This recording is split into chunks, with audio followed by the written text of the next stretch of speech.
Oui, Et moi, bonjour. je suis Christophe Weyer de réussirdanslecinema.com. Voilà, je vous propose de rencontrer Michel Angeli, qui est acteur de cinéma.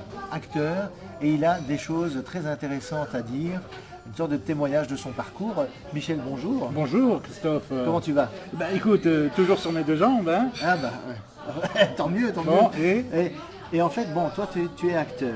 Oui. Tu es acteur. Mais est-ce que tu peux nous raconter ton parcours? Qu'est-ce que tu as fait avant?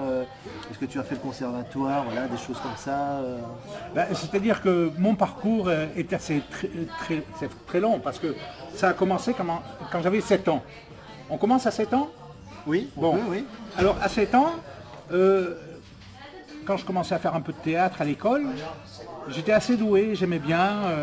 Mes parents aimaient bien, ils me poussaient à faire un peu de théâtre. Et donc, quand j'étais gamin, de mes 7 ans jusqu'à mes 15 ans, j'ai joué beaucoup de petites pièces de théâtre. Puis on a fait des tournées après, quand je commençais à avoir 14-15 ans. On faisait des tournées un peu partout dans la région, en Auvergne, parce qu'il faut que je précise, je suis auvergnat de souche. Et voilà. Et je viens d'un tout petit hameau dans la montagne qui s'appelle Malaleuge. Et c'est à côté d'Olmé. C'est dans le Puy-de-Dôme. D'accord. Et donc voilà. Et depuis tout petit, j'ai toujours voulu être acteur. Et mes parents, aussi bien mes parents que mes grands-parents, quand j'étais petit, ils me demandaient toujours qu'est-ce que tu veux faire plus tard. Et moi je disais, ben moi je veux être acteur. Seulement, bon, mes grands-parents, mes parents, ils disaient non, c'est pas un métier, on vit pas, on vit pas bien avec ça, il faut que tu choisisses un métier qui te fasse vivre. Et tu peux faire du théâtre à côté. J'ai dit non, je vais faire acteur. Bon. Alors c'était vraiment une vocation. Ah oui, oui, c'était une vocation. Je crois que c'était inné chez moi, hein, parce que déjà chez moi, quand j'étais gamin, j'aimais bien déconner, raconter des blagues, raconter des histoires à mes frères et sœurs. Et mon père, il me faisait faire du théâtre. Donc Molière, Racine, tout ça. Et donc on devait même des pièces de théâtre que mon père fabriquait à partir des fables de La Fontaine. Et donc, au lieu de jouer les animaux, on remplaçait les animaux par des êtres humains. Oui. Tu comprends ce que je veux Oui, dire? je vois, je vois. Et donc, on jouait des petites pièces de théâtre sur cette base-là. Et donc, de fil en aiguille, donc, eh bien sûr, dans ma vie, il a fallu que je fasse toutes sortes de boulots pour pouvoir gagner ma vie. Parce que c'est vrai que de toute façon, là, j'avais pas vraiment d'argent pour me payer des cours si tu veux, dans des écoles de théâtre, de cinéma, même des stages, tout ça, donc ça coûtait cher. Donc comme j'avais pas les moyens, ben, je faisais des petits boulots. Et j'ai fait une cinquantaine de petits boulots dans ma vie, de toutes sortes. Et puis, à côté de ça, je suivais des cours. Je pouvais me payer des cours, mais des cours d'académie, tout ça, pas cher. Oui. Et je suis arrivé en Belgique, donc ça fait 25 ans que je suis en Belgique. D'accord. Et donc, quand je suis arrivé en Belgique, j'ai commencé à fréquenter l'Académie des Verts, qui était mon prof, c'était Daniel Nicodème. Et donc pendant 7 ans, là, j'ai suivi des cours d'art dramatique, diction, déclamation. Et à côté de ça, je donnais des répliques à des gens, à des acteurs du conservatoire, enfin des futurs acteurs du C'est ce conservatoire. qu'on appelle des panouilles. Voilà, exactement, bravo, merci, tu m'enlèves le mot de la bouche. Et puis j'ai fait à côté de ça beaucoup de figurations au départ. C'est comme ça que de fil en aiguille, on m'a donné un petit mot par-ci, par-là à dire. Oui. Donc j'ai commencé par les figurations, après silhouette, après les petits mots. Hein, je commençais à avoir des petits rôles. Et puis petit à petit, ben, voilà, on m'a confié des rôles un peu plus importants. D'accord. Et je suis arrivé à avoir des premiers rôles dans des longs métrages, enfin, c'est des seconds rôles, hein, mais avec mon nom à l'affiche. Donc voilà. C'est Donc, sympa, c'est sympathique. Voilà, c'est sympathique, donc ça porte bien, hein, ça. D'accord. Ça Et donne un peu. tu as des noms de films que tu Bien pourrais sûr, citer bien sûr. Donc les 3 derniers longs métrages dans lesquels j'ai eu mon nom à l'affiche avec un des premiers rôles. Donc il y a Cage d'Olivier Massé de Passe. Ah oui, oui. Et ensuite, ça, on l'a tourné en 2006. En 2006, 2006. Oui, 2006. C'est un très beau film. C'est un très très beau film, très très chouette, très très bien traité, le sujet est vraiment extraordinaire. Et moi, ça a été un bonheur de tourner dans ce film parce que non seulement le réalisateur, l'équipe était très chouette, mais en plus de ça, l'ambiance sur le plateau, je vais dire... Bonne ambiance de travail. Très très très très bonne ambiance. Et puis voilà. Bon. Ensuite, le deuxième long métrage, c'était Le Prince de ce monde, réalisé par Manuel Gomez. On l'a tourné aussi en 2006-2007. Et là, j'avais un des premiers rôles. Et là, je jouais à côté de Lio, Jean-Claude Dreyfus, Laurent Lucas. Et alors, c'était la grosse rigolade tous les jours sur le plateau parce que c'est Un beau casting en tout cas. c'est un chouette casting. En plus, c'était ils ont été tellement géniaux, tout le monde. On a tellement rigolé, on s'est tellement amusé sur ce plateau que c'était un vrai régal, quoi. Et puis, malheureusement, le film n'a pas eu le mérite escompté parce que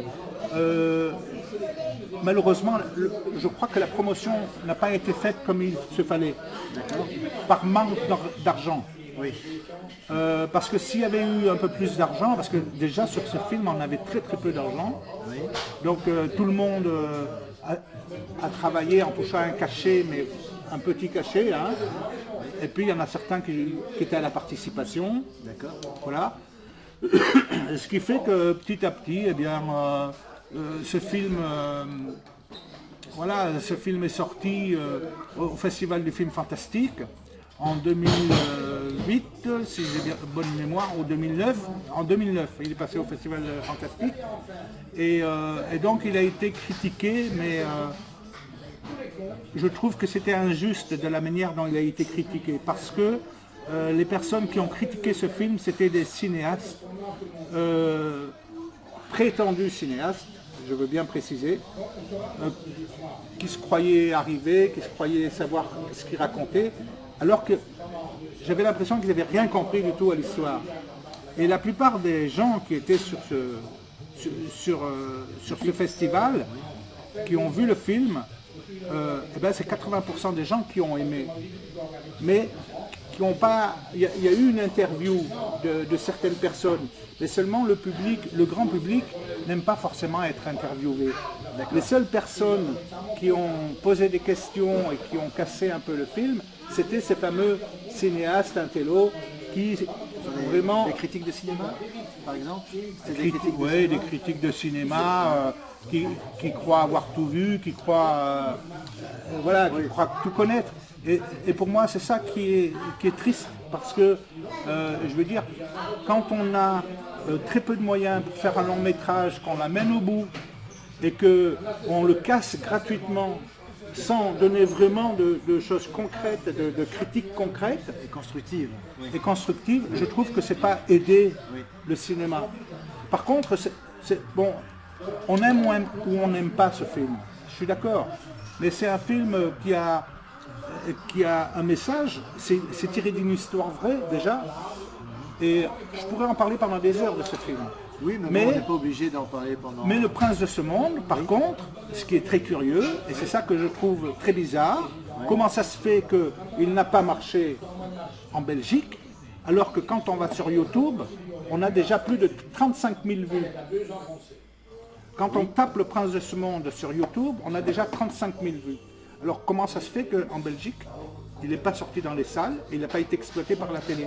Il y a un truc qu'il faut qu'on m'explique. Donc voilà, c'est ça que je veux dire. Donc il n'a pas eu du succès parce qu'il n'a pas été assez mis en avant et on a un peu, on n'a pas mis beaucoup de moyens dans le côté promotion du film. Alors c'est sûrement. Oui, voilà, c'est ça, c'est ça. Il y a un côté promotionnel, c'est sûr et certain. Mais je veux dire, comment ça se fait? Oui. Tu comprends ce que je veux dire? Je vois ce que tu veux dire. Alors maintenant, parce que je pourrais en parler pendant des heures de ce film. Il me tient à cœur ce film, pourquoi? Enfin, comme tous les films dans lesquels j'ai joué évidemment.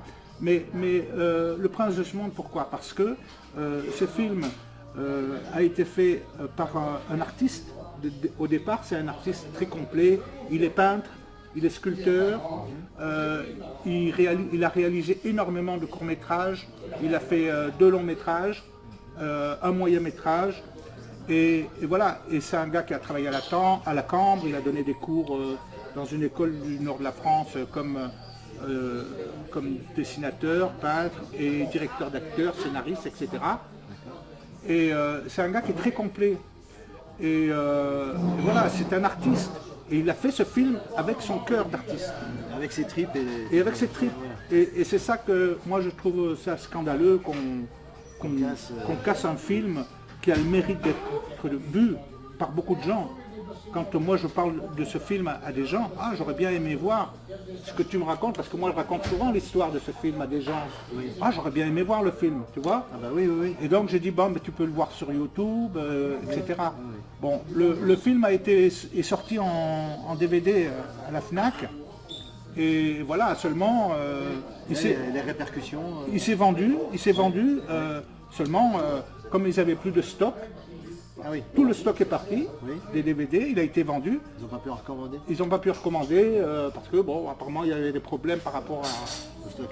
au stock, par rapport à passer une commande, enfin bref. Et le troisième film et le dernier long métrage dans lequel j'ai joué, Oui. c'est Marbistar, donc réalisé par Dominique Smet et produit par Dominique Dubuisson. C'est un long métrage Carolo qui a été fait avec les moyens de tous les citoyens Carolo. Donc c'est une coproduction de 740 coproducteurs et c'est un projet qui a été fait vraiment avec les moyens du bord, mais avec une telle énergie et une telle force et un tel amour pour que ce film sorte. Et avec conviction aussi en plus. Comment ? Avec beaucoup de conviction aussi. Et beaucoup de conviction que ce film a super bien marché pour le tourner.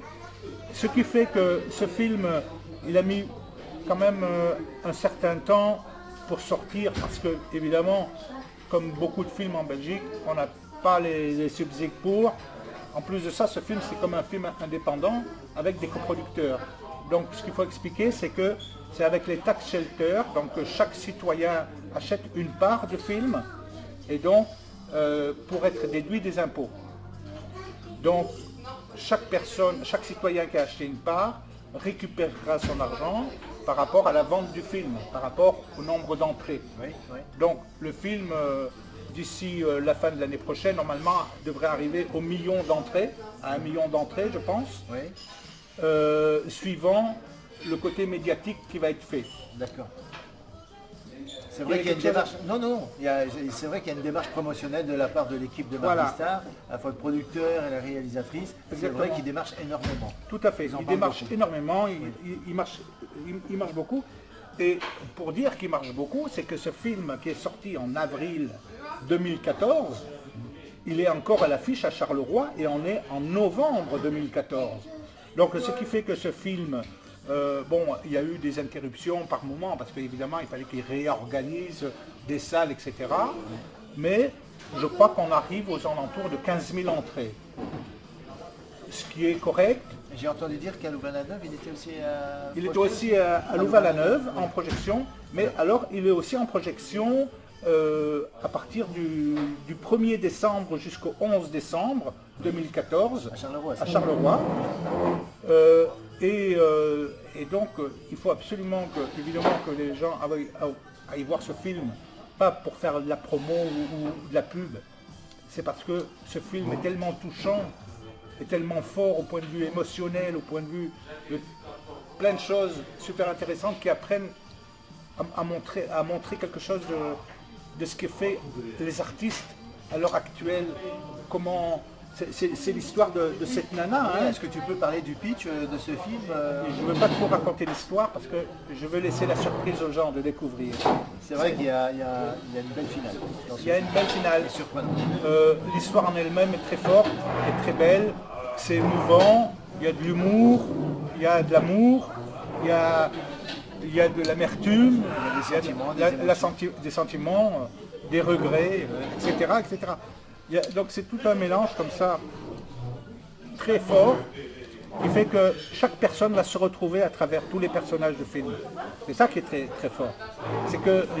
C'est ça que j'ai trouvé très fort dans ce film, c'est particulièrement ça.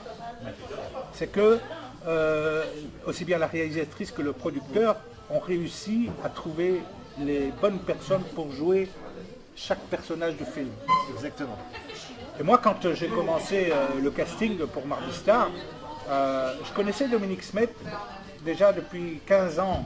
Je l'avais croisé sur des festivals et à l'époque je l'avais dragué.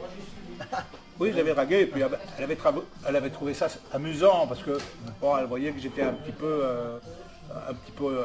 une espèce de fou furieux comme ça, un petit peu déjanté et elle rigolait bien, mais bon, il n'y avait rien de... C'était juste par amusement. Enfin. Et puis bon, on s'est perdu de vue. Et un beau jour, je reçois un coup de fil, quelques années plus tard.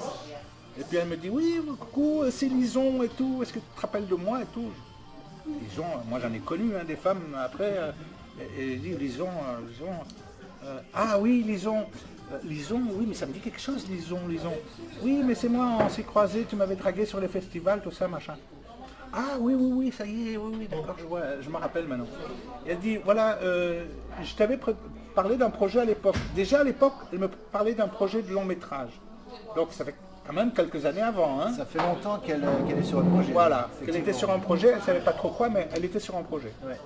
Et donc voilà, elle me demande de venir passer un casting à Charleroi.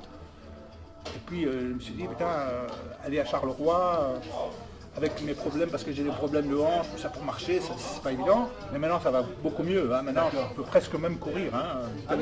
Oui, maintenant ça va beaucoup mieux. Sur le tournage, ça n'a pas été trop pénible ça, physiquement ah oui, justement sur le tournage, mes problèmes pour marcher, eh ben, j'ai été curieux, c'est que ça allait vachement bien. Parce que je crois que c'était dans la tête aussi. Okay. Je veux dire, comme on aimait ce qu'on faisait, comme j'avais créé un personnage, j'étais tellement amoureux de mon propre personnage que j'ai réussi à sortir de moi-même et à ne plus boiter par moments. Ah, et oublier le truc. Et à oublier le truc. Mais on voyait quand même un peu le déhanchement, parce que ça, il n'y a rien à faire. Mais la souffrance, tout ça, avait disparu. C'est génial ça. Et c'est un remède extraordinaire hein, quand on travaille comme ça. Enfin bref, mais j'ai été très aidé sur le tournage, ça il n'y a pas à dire. J'ai eu beaucoup d'aide quand j'avais des problèmes, quand ça forçait un peu, quand je devais grimper un talus comme ça pour sortir d'une barque. Ah oui. Et je devais vraiment monter naturellement le talus. Ah, c'est la scène où tu fais la bise à Marby. Voilà, en arrivant. En arrivant, oui. Ok, et donc là j'ai été aidé, parce qu'il y a des moments, là, même quand on n'est pas handicapé, quand il y a de la boucle, ça glisse. Ah oui, ça glisse et tout. Ouais. Vas-y quoi. Ouais. Et puis non, bah, ça s'est super bien passé, c'était génial. Et puis alors, voilà, et puis alors, oui, je parlais donc du casting, et quand j'ai passé le casting, j'ai dit, ouais, bon, quand je vois tous les acteurs qui se sont présentés au casting, c'était tous des acteurs belges très connus, oui, et je me suis dit, je ne vais pas citer leur nom. Pourquoi? Parce que, bon, on ne doit pas faire ça entre collègues, de dire qui y avait sur le casting, et qu'eux, ils n'ont pas eu le rôle. Ah oui. Tu comprends? Oui. Et c'est pour ça que moi je suis quelqu'un qui est entre nous, parce qu'il y a des gens qui écoutent, mais entre nous, hein, moi je ne suis pas quelqu'un qui casse les collègues. D'accord. Moi j'aime bien les collègues, même si les collègues sont jaloux quand il a le rôle et pas l'autre. Mais bon, c'est pas mon truc ça. Moi tant mieux, il a le rôle, tant mieux, c'est bien. Donc, et maintenant, avec Narby, Star, tu as des projets de long métrage par la suite aussi dans le futur? Alors, j'ai des projets on en a toujours. De toute façon, quand on est dans ce métier, on a toujours des projets. Par exemple, là, je suis en écriture sur 3 longs métrages. D'accord. Donc, en co-scénariste, avec 2 autres personnes qui m'ont dit de garder leur nom secret, donc je respecte. Bien sûr. Et donc, le premier long métrage, c'est un western. C'est une histoire qui se passe dans les années 1830-1860, donc sur cette tranche des 30 ans là. C'est une histoire de vengeance. Et donc, je ne vais pas en raconter plus parce que si je commence à parler de ça, alors je déballe toute l'histoire et c'est pas bon. Et donc, ensuite... Donc un western, et puis l'autre... Alors, le deuxième long métrage, c'est l'histoire d'un type qui débarque dans un magasin, je ne dirais pas quoi comme magasin, D'accord. et que le patron du magasin a disparu. D'accord. Et c'est tout. Voilà, ça c'est le début. Ça c'est le début du film. Ça c'est l'histoire. Ça c'est l'histoire du film. Et le troisième? Et le troisième, donc, c'est un film sur des gars à l'heure actuelle qui fréquentent le même café, qui boivent des coups, qui déconnent toute la journée, ils ne savent pas quoi faire, ils sont au chômage, machin, et ils essayent de provoquer la vie à faire des trucs corrects, hein, pas des trucs malsains. Pas fou, mais... Non, mais des trucs corrects, mais ils y peuvent rien, ils sont emmenés dans des trucs assez escabreux où ils n'auraient pas dû mettre le nez. D'accord. Enfin bon, et ils sont tellement naïfs, ces gars-là, que pour finir, ils finissent par devenir des genres de héros à la fin, parce que grâce à eux, ils sont... voilà. Ça c'est l'histoire. Et voilà, donc ça c'est les 3 longs métrages. D'accord, ok. Alors maintenant j'ai des questions un peu plus ciblées à te poser, tout ça. C'est voilà, pour ceux qui nous regardent et qui sont acteurs, jeunes acteurs et qui recherchent des castings, qui ont des difficultés parfois à en trouver et qui ont du mal à, voilà, à réussir leur casting et tout. Pour réussir son casting, voilà, qu'est-ce que tu proposerais comme solution, comme méthode? Est-ce que toi, quand tu vas passer un casting, est-ce que tu as une méthode à toi? Alors, la méthode est très simple. Quand vous passez un casting, quand on vous convoque pour passer un casting, la seule chose que vous devez bien vous dire, c'est que je passe le casting sans chercher à avoir le rôle. Si vous pensez absolument il faut le rôle, il faut que vous ne l'aurez pas. Parce que si vous ne l'avez pas, vous serez très déçu, alors que vous serez concentré à avoir le rôle. Donc c'est très mauvais. Donc ça c'est la chose à ne pas faire. La deuxième chose, c'est avant d'aller au casting, il faut le faire à chaque fois. Je sais qu'il y a beaucoup de comédiens qui ne le font pas. Moi je le fais à chaque fois. C'est pour ça que je suis souvent pris. Il faut, premièrement, s'abstenir d'alcool, de cigarettes, de joints, de drogue. Enfin, je ne me drogue pas, hein, c'est pas la question, mais je veux dire par là que toutes ces choses-là, il faut l'éviter. Évitez de manger aussi. Pas vous gaver, avoir le ventre lourd. Non, très mauvais. Café, pas de café. Vous devez faire des exercices de souplesse, des exercices de respiration. Il y a des techniques, hein, vous pouvez voir sur internet, il y a des endroits où on peut voir ce genre d'exercice pour se relaxer. Donc vous faites ça 5-6 minutes avant votre casting. Vous pouvez même le faire dans la salle d'attente, sauf s'il y a d'autres comédiens qui vous regardent, qui se moquent de vous. Mais ne vous inquiétez pas d'eux, occupez-vous de vous, c'est le plus important. Et relaxez-vous. Alors la chose très importante, si vous avez du texte, il faut que le texte soit sûr. Pas de bafouillage, pas d'hésitation. Vous devez l'avoir en bouche, comme si vous avez l'habitude de le dire depuis des siècles. Et que c'est quelque chose de très naturel que vous avez en vous. Donc, pensez aussi à votre personnage, même si c'est un petit rôle. Essayez de créer dans votre tête qui pourrait être ce personnage, même si vous avez que quelques phrases à dire. Essayez de le construire, ce personnage. Essayez d'avoir, peut-être, essayez de vous faire remarquer en prenant vous-même, en vous créant un personnage vous-même.